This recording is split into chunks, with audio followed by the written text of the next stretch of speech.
أهلا وسهلا البنات، مرحبا بكم من جديد في قناة صوفيا ملك جوج.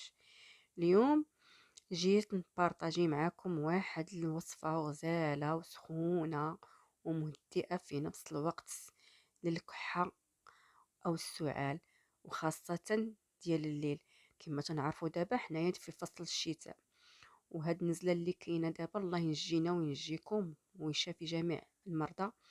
كل شي تيعاني منها، وتيقول لك في الليل ما نعستش مزيان، ما ارتحيتش مزيان بسبب الكحه، ما خلاتنيش نعس. المكون الاول اللي هو معروف وما تيخطى حتى بيت مغربي، اللي هو الزعتر، ومعروف عليه بالفوائد الصحيه ديالو، وتعمل على طرد الفيروسات والبكتيريا، بترطيب الشعب الهوائيه وطرد البلغم اللي تيكون فيها.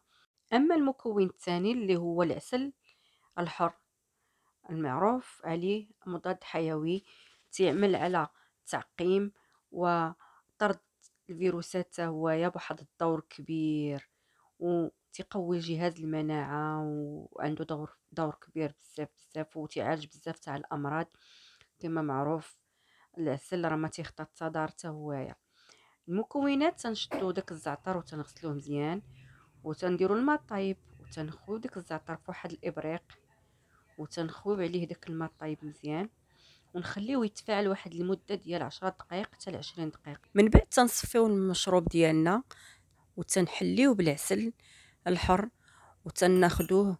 ولكن قبل ما ناخدو داك المشروب ديالنا، خاصنا نكونوا قررنا باش غادي ندخلوا للفراش ديالنا، ما نبقاوش نخرجوا باش ما يضربناش البرد. وتداومي على هاد الوصفه لمده ديال 3 ايام.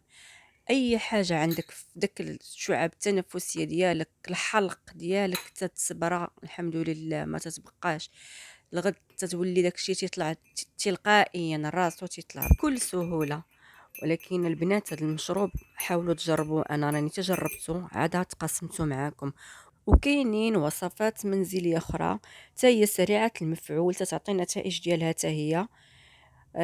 غير انا كما قلت لكم، هذا مجرب مشروب ساخن، تدفي العظام، تسخنهم، تيرطب البلغم، تيطرد داك البلغم اللي تيكون في الداخل ديال القصبات الهوائيه، تعطي اراحه للذات، يهدن الجسم.